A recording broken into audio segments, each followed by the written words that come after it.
This video covers factoring by taking out a GCF. So the first thing you want to do is you're looking at your two terms to see if there is a greatest common factor between them. And as you can see, I've already taken out a 5 because I know both 5x and 25 are divisible by 5. So when I say take out a 5, you're actually dividing out a 5, and it's going to go on the outside of a parenthesis.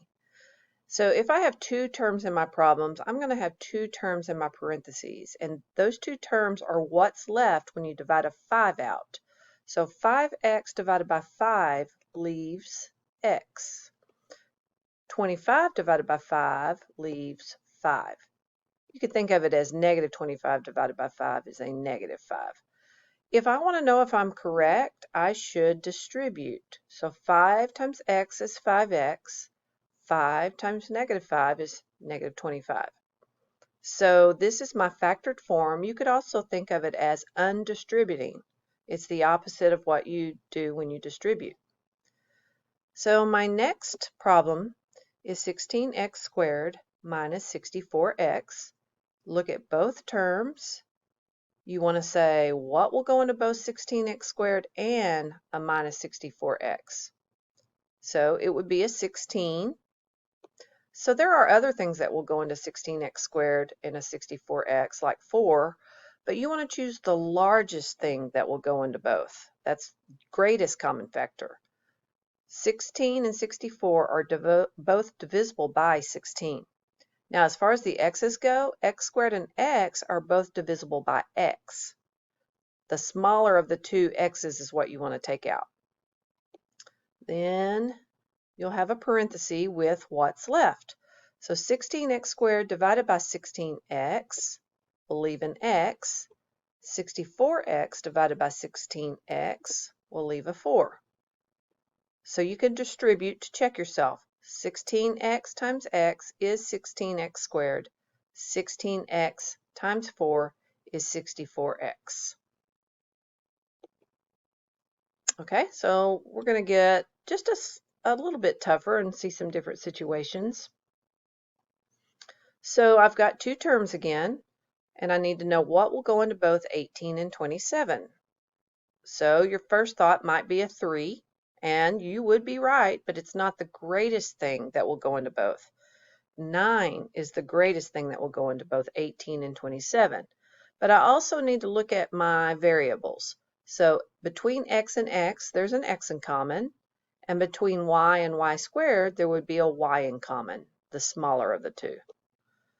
So my GCF is 9xy, and I need a parenthesis with two terms. Divide 18xy by 9xy. Well, the y's would cancel, and so would the x's, and 9 goes into 18 two times. Do the same thing here, 27xy squared divided by 9xy. 27 divided by 9 is 3. The x's would cancel.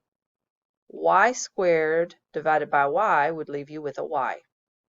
Another way of looking at this, you could ask this in a slightly different way.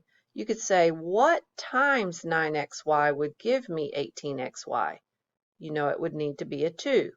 And then you could say, what times 9xy would give me a 27xy squared?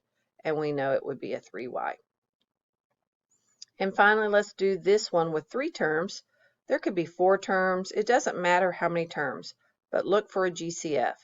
So I'm noticing 8, 12, and 24. So you might be thinking 2, but 2 is not the greatest thing. It's 4. Also look at your variables. I've got an x squared, an x, and then this term does not have an x at all. So you cannot take out an x this time. So my GCF is a 4. If I have 3 terms in my original problem, I will have 3 terms in my parenthesis. Notice how my signs are going to stay. The signs will stay the same unless you take out a negative for some reason. If you have a negative out here because you took out a negative, these two signs would change. 8x squared divided by 4 would be a 2x squared. Or you could say, what times 4 would give me an 8x squared? That would be 2x squared. what times 4 would give me a 12x? A 3, and I need to write an x. I left off my x. So you'll have to let me write an x in there. Okay. And what times 4 would give me a 24? A 6. So let's see if we've got it. 4 times 2x squared is an 8x squared. 4 times a negative 3x is a negative 12x. And 4 times 24 is 6.